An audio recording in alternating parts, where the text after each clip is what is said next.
Basta yun, follow the rules lang. Apo. Yun lang naman importante para tumagal. Tumagal, follow the rules and isama, di ba? What's up guys, this is me Coach Roy and welcome back to my YouTube channel. And ngayong araw guys ay magtatanong tayo, hihingi tayo ng advice kay Kalinga Prab. Ano po?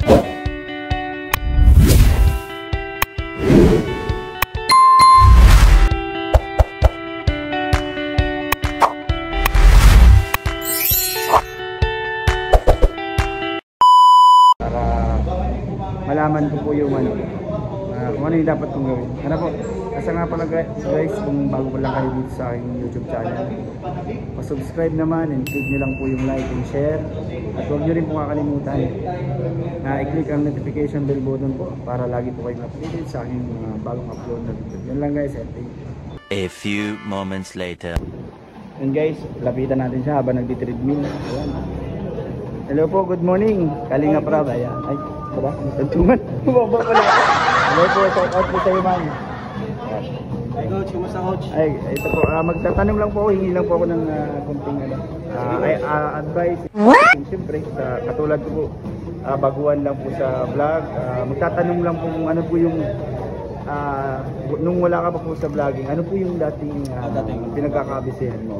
Ano po ako ay animator, computer graphic artist.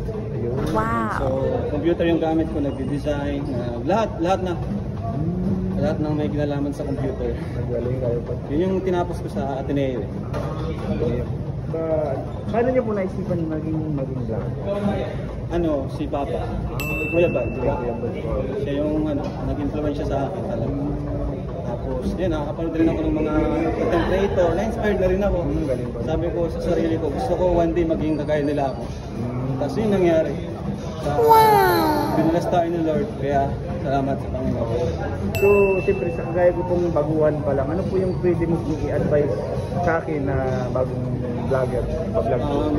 Since mag-vlog ka, alamin mo muna kung ano yung gusto mong content, kung anong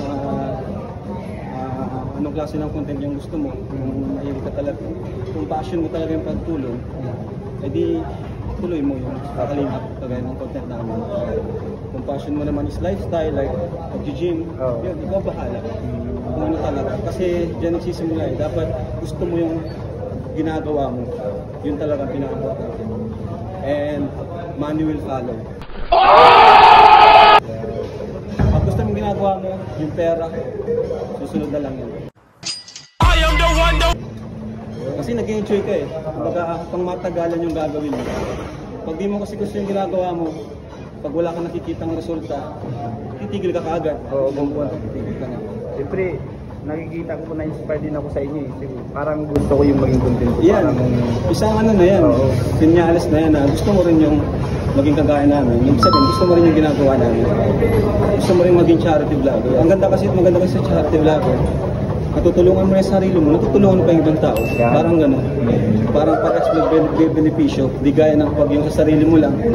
Parang kulang, parang sa sarili mo lang yung parang walang fulfillment. Yun para sa akin Di gaya ng nasishare mo yung mga biyaya mo.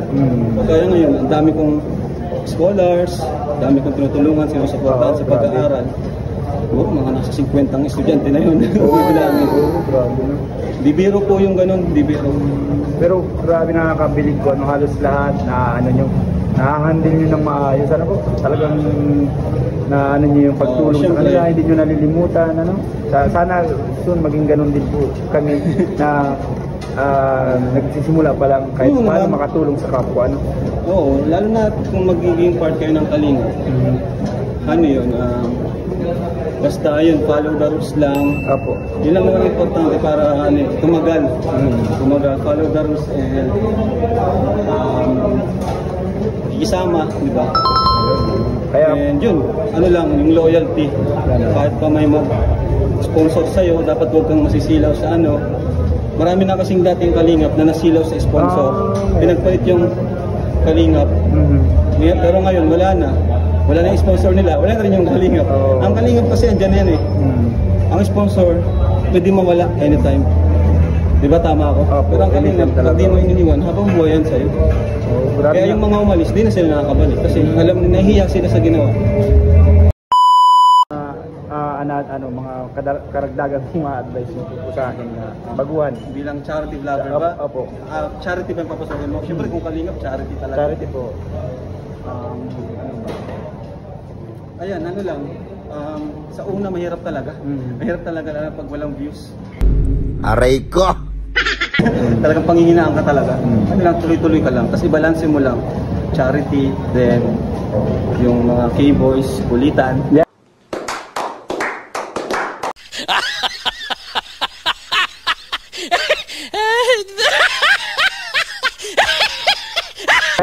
Balanse mo. Kasi pag magsisimula ka puro charity, wala kang walang manunood. Kasi hindi ka pa naman masyadong kilala. So iba lang simulang muna sa una. So gusto po muna namin ni kaparehas kami ni Romeo baguhan. Gusto muna po namin magsama-sama habang Yan, ganyan.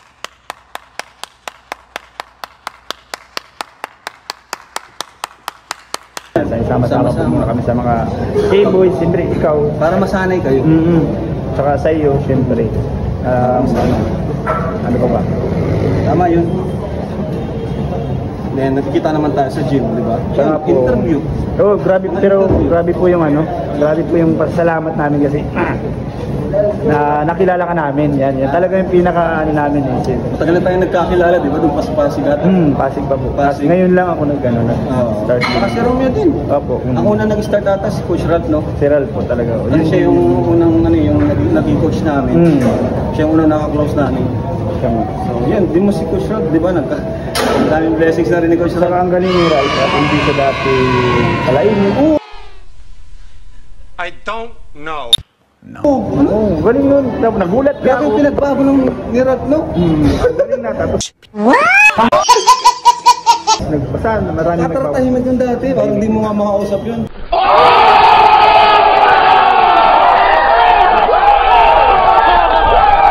Hindi mo kakausapin, parang masungit baga. Hindi mo mabiro. Pero ngayon, grabe, magaling na siya Magaling mo isa. Ano pa yun si magsalita. Coach Ralph? Magaling niya na magharap sa camera. Ganon. Saka matalino din si Coach Ralph. Magaling din siya. Alam niya kung paano. Ang bilis niya Ang bilis ng pick up. Yan, ang bilis niya siya mag-pick up ng mga sasabihin. Mga rules. At sana dun sa mapalakas natin yung Rachel. Opo, sana supportahan po ninyo Parang lagi. Angelica. So yun ang advice ko sa'yo.